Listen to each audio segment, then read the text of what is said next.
সালে বিজেপির স্লোগান ছিল আপ কি বার 200 পার। রাজ্য নেতৃত্বের পাশাপাশি অমিত শাহকেও এই স্লোগান তুলতে দেখা গিয়েছিল। এবার বিরোধী দলনেতা শুভেন্দু অধিকারী স্লোগান তুললেন অন্তত 177 আসন পাবে বিজেপি। বুধবার নন্দীগ্রাম থেকে শুভেন্দু বললেন 177-এর নিচে নামবে না বিজেপির আসন। ভারতীয় জনতা পার্টি এবারে প্রচন্ড বহুমত নিয়ে, সংখ্যা নিয়ে সরকার তৈরি করছে। রেকর্ড করুন আমার কথা, 2016-তে 3, 2021-এ 77, এবারে 177-এর নিচে নামবে না। উপরটা কোথায় যাবে আমি বলছি না, 4 তারিখে বিকালে দেখা হবে, কথা হবে। কোন হিসেবে নির্ভুল 177 আসনের কথা বললেন শুভেন্দু? একদিন পর পাল্টা প্রশ্ন তুলে দিল তৃণমূল কংগ্রেস। বৃহস্পতিবার সাংবাদিক বৈঠকে ব্রাত্য বসুরা নির্বাচন কমিশনের ফরমানের পাশাপাশি ইভিএম হ্যাকের সম্ভাবনার কথা তুলে ধরলেন। ইভিএম হ্যাক করে বিজেপি জেতার কথা ভাবছে, অভিযোগ তৃণমূলের। মমতা বন্দ্যোপাধ্যায় কি বলছেন যে আমরা গতবারের থেকে একটা সিট হলেও অন্তত বেশি জিতবো বা 10টা সিট হলে বেশি জিতবো, ধারে কাছে থাকবে।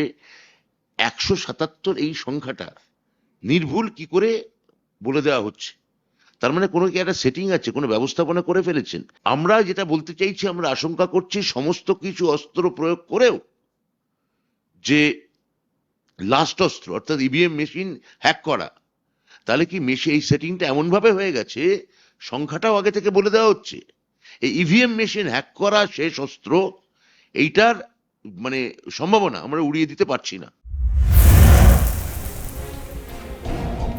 ব্রাত্যর এই অভিযোগের পাল্টা জবাব এসেছে বিজেপি রাজ্য সভাপতির কাছ থেকে।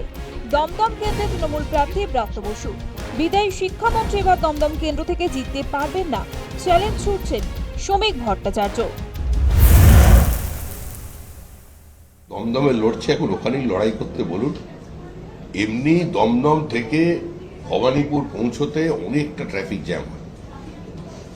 এত না করে উনি দমদমে মনঃসংযোগ করুন, নিশ্চিত থাকুন ব্রাত্য বসু এইবার বিধানসভায় যাচ্ছেন না, একদম নিশ্চিত। হঠাৎ করে 177 আসনের দাবি কেন করলেন শুভেন্দু অধিকারী?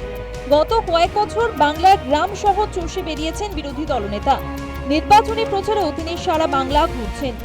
মানুষের সঙ্গে কথা বলে সত্যিই কি এরকম কোনো বার্তা পেয়েছেন, নাকি শুধুমাত্র প্রতিপক্ষের উপর চাপ বাড়াতেই এই দাবি করলেন বিরোধী দলনেতা? News time.